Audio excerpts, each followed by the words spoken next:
Olá, meus amores, tudo bem com vocês? Hoje nós vamos estudar sobre a superfície terrestre, mais conhecida como litosfera. Vamos lá?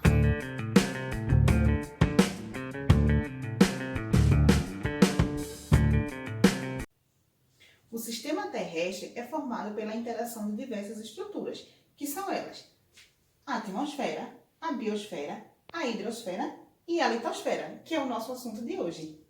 A superfície terrestre corresponde a uma camada onde a hidrosfera, a litosfera, a atmosfera se interrelacionam. É na superfície terrestre onde a vida se desenvolve.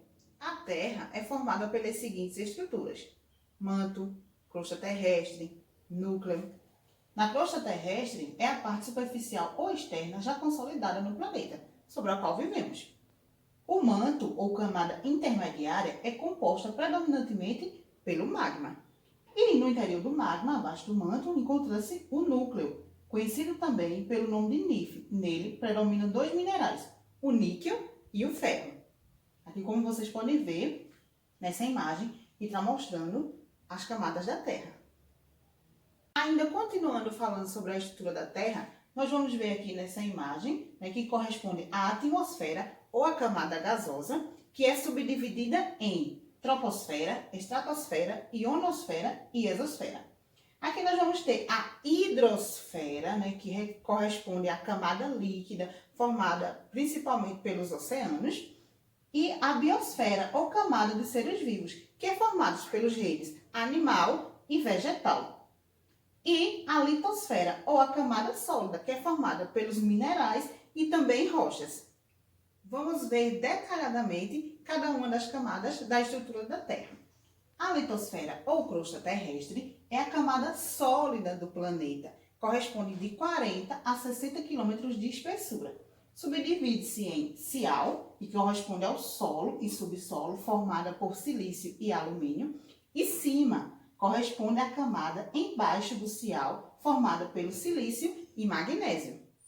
Em relação ao magma e o núcleo, nós vamos ter a camada formada por magma, que é de 6.300 km de espessura, que divide-se em manto, que tem uma espessura de aproximadamente 2.900 km, a camada intermediária, que é de 1.700 km, e o núcleo, ou NIF, que é de 1.700, constituído de níquel e ferro.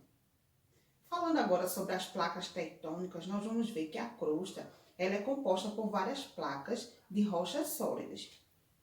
Os continentes e também o fundo dos oceanos fazem parte dessas placas. Há 12 placas maiores e várias menores. Todas são chamadas de placas tectônicas ou placas litosféricas.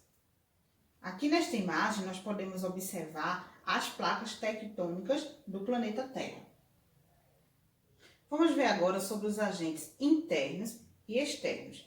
Sobre os agentes internos, nós vamos ter o tectonismo, que são movimentos provocados por forças internas do planeta, que acarretam a formação de falhas e dobramentos na superfície terrestre. Eles originam as diversas formas de relevo. Como consequência do tectonismo, nós vamos ter a formação das cadeias de montanhas. Vamos ver como essas montanhas são formadas.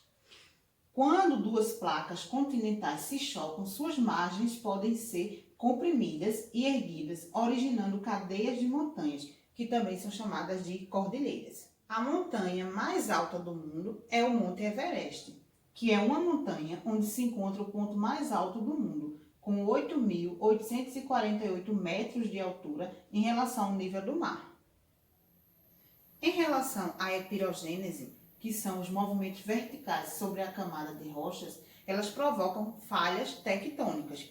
Um exemplo delas está a falha de San Andreas, na Califórnia, Estados Unidos. A orogênese corresponde aos movimentos horizontais sobre a camada da Terra, e elas provocam um encurvamento das camadas rochosas. Ao lado, aqui nessa imagem, nós vamos ter um trecho da Cordilheira dos Andes, na América do Sul.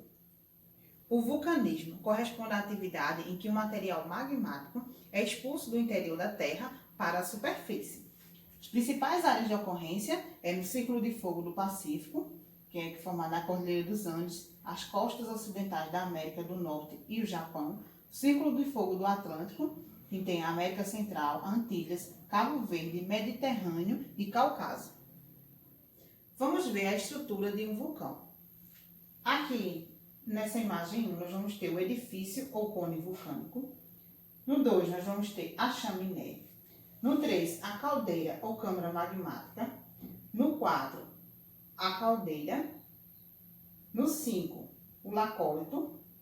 Aqui nessa imagem 6, o material piroclástico. No 7, os gases. No 8, o geyser. E no 9, as fumarolas.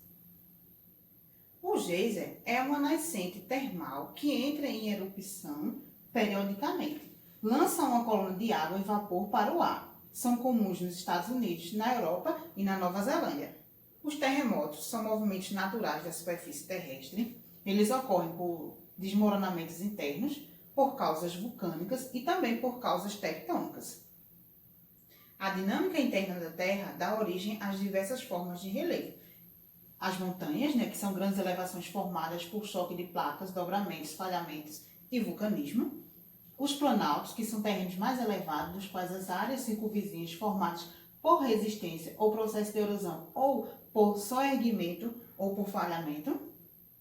As depressões, que são terrenos levemente inclinados formados por longos processos erosivos ou por rebaixamento por falhamento. As planícies, que são terrenos planos e baixos formados pela deposição de sedimentos.